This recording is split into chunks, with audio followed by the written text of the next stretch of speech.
काही राजकीय मंडळी, नेते, पुढारी, मंत्री, आमदार, खासदार फक्त निवडणूक काळापुरतेच आश्वासने देतात, मात्र प्रत्यक्षात त्यांच्याकडून हे कामे सर्व कामे होताना दिसत नाहीत.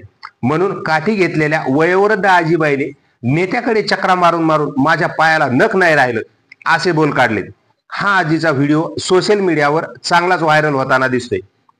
महाराष्ट्रभरामध्ये राजकीय परिस्थिती, राजकीय वातावरण, राजकीय नेते, पुढारी, खासदार, आमदार, जिल्हा परिषद, पंचायत समिती सदस्य फक्त निवडणूक काळातच आपल्याला मते मिळवण्यासाठी ठिकठिकाणी वेगवेगळ्या गावामध्ये जाऊन आश्वासने देतात.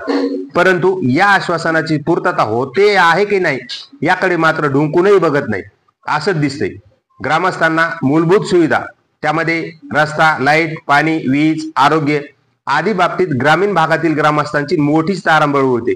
परंतु याकडे विविध राजकीय मंडळी मात्र फक्त निवडणुका जवळ आल्या की आश्वासनाची मोठी खैरात वाटतात, पण त्याची पूर्तता होते की नाही याकडे त्यांचे लक्ष नसतं. म्हणूनच या वयोवृद्ध काठी घेतलेल्या आजीबाईनं पुढाऱ्याकडे चक्रा मारून मारून माझ्या पायाला नख सुद्धा राहिलं नाही असे बोल काढलेत. आणि हा आजीबाईचा व्हिडिओ सद्यस्थितीत सोशल मीडियावर चांगलाच व्हायरल होताना दिसतोय. यामध्ये या आजीबाईंनी आपली काय कैफियत मांडली ती आपण पाहूया.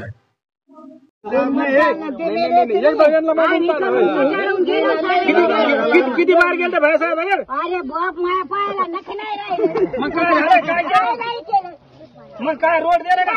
काय नाही, रोड नाही. हा बरं आई, बरं हा बरं आहे. अजून आहेत का? पगार राहिला, पगार मग गेलं का? रोड दिलं का? काय रोड नाही, काय नाही. निश्चय 2-3 ट्रॅक्टर जगते की झालं. मग हे असं बोला उद्या.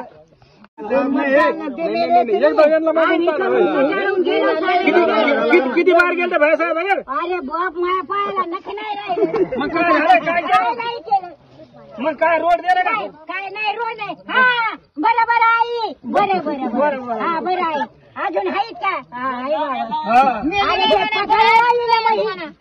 पगार राहिला, पगार मग गेलं का? रोड दिलं का? काय रोड नाही, काय नाही. निश्चय 2-3 ट्रॅक्टर जगते की झालं. मग हे असं बोला उद्या.